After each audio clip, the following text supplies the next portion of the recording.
Hello everyone, I'm back on your screens again with this delicious party goat meat jollof rice. Let's have a look at the ingredients. The ingredients will be listed down in the description box, so kindly check the description box as well for the ingredients. So I have my goat meat here, my marinade which is made of fresh herb spices with ginger, garlic, onions, peppers. The recipe is on my channel. You can scroll down there and make yours. It's so versatile. I have my salt here. I have my rice, which is one of the main ingredients. I have tomatoes. It's frozen, so that's how come you see water there. I have tomato paste, fresh basil, fresh parsley leaves. I have my shrimp powder. I have herrings powder.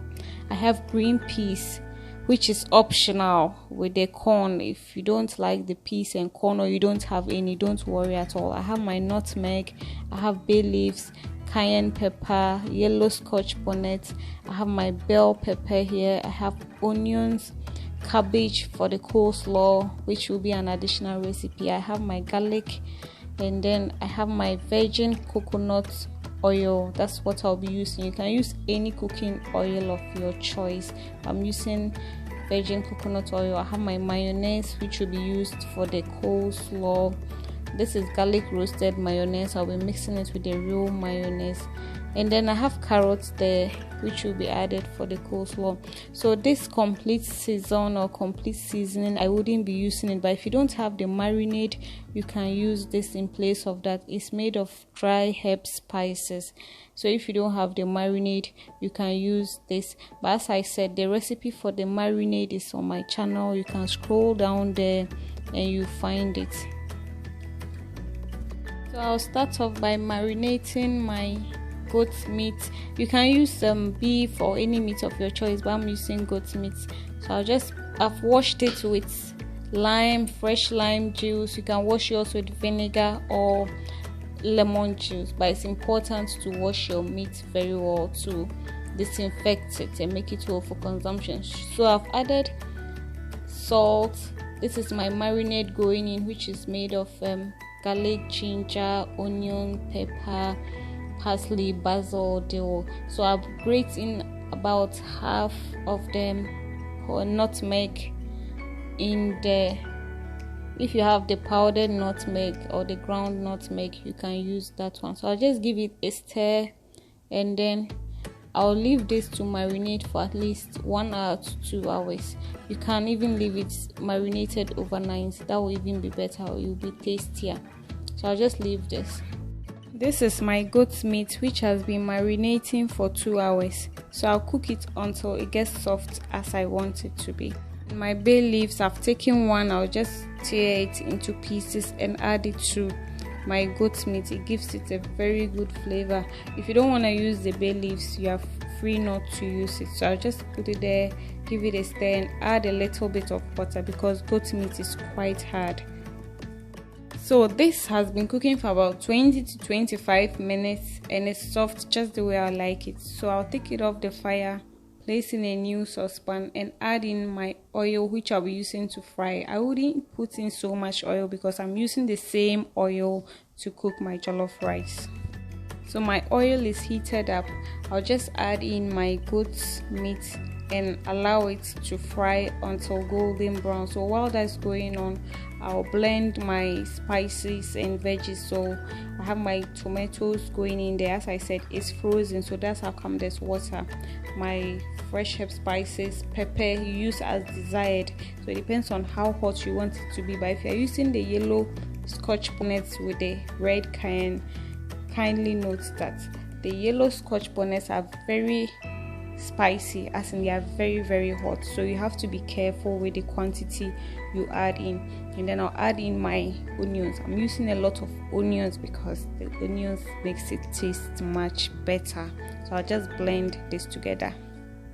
My meat is fried golden brown, perfectly golden brown. So what I'll do is chop my onions, then take off the meat from the oil and then add in the onions. So you can chop the onions into any desired shape of your choice, but at the end of the day the onion will even get lost in the jollof rice. I'll just take off my meat from the oil if you've added a lot of oil or used a lot of oil in frying, then you have to take some of the oil out and then use the rest. If you want to use fresh oil too, that's okay with you, but I want the meat flavor in the food. I added a bit of bay leaves, and the onions have fried in the oil for about 3 minutes, and I'm adding in my tomato paste.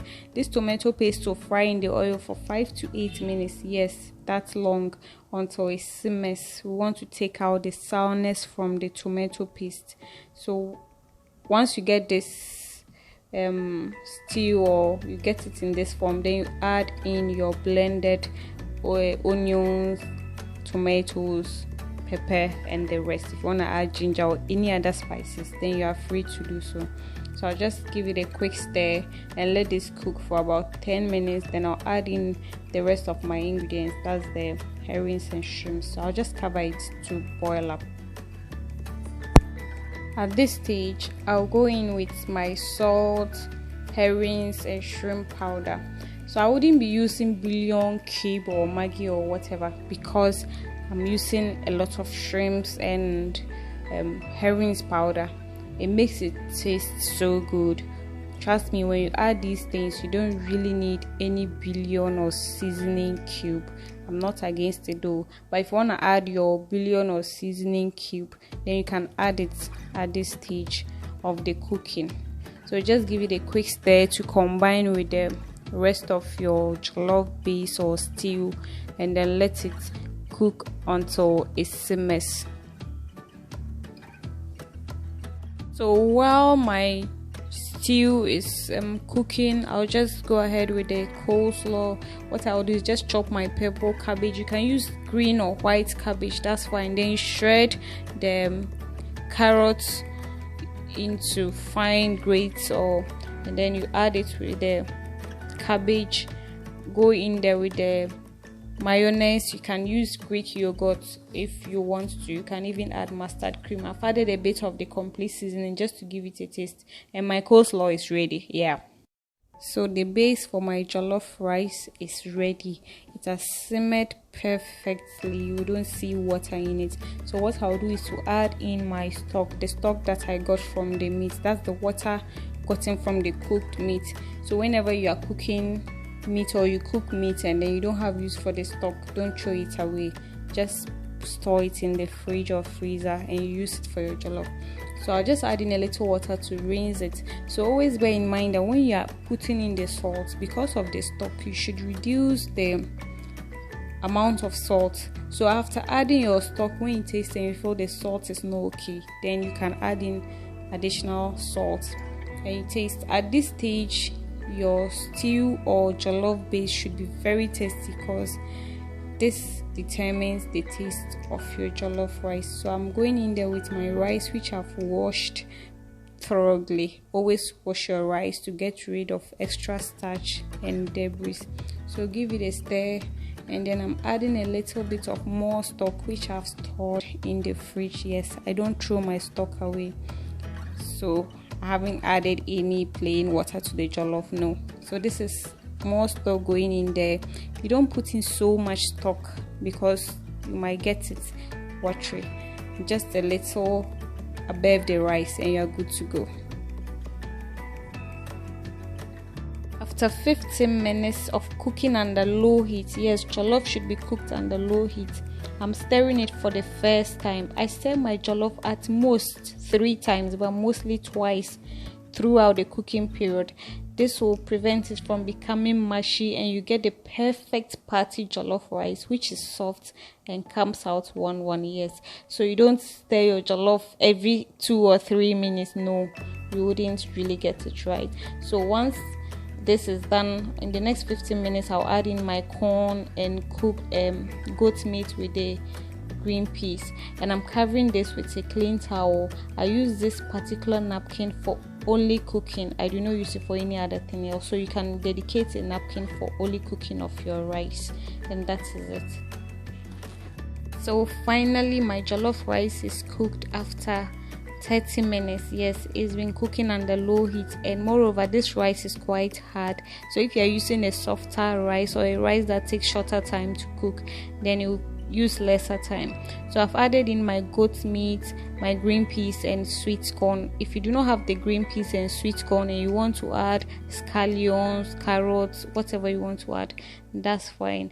But this is the jollof rice, perfectly cooked, and it comes out 1-1. You don't have it like concrete. No. Look how beautiful this jollof rice looks. Yes, so the basic thing to remember is not to stir your jollof rice frequently and to cook it under low heat. I hope you try this recipe because you will win so many hearts with this jollof rice. Don't forget to comment and leave your reviews as well. Share this recipe and channel with your friends, family and loved ones. Thank you so much for watching. I'll see you soon.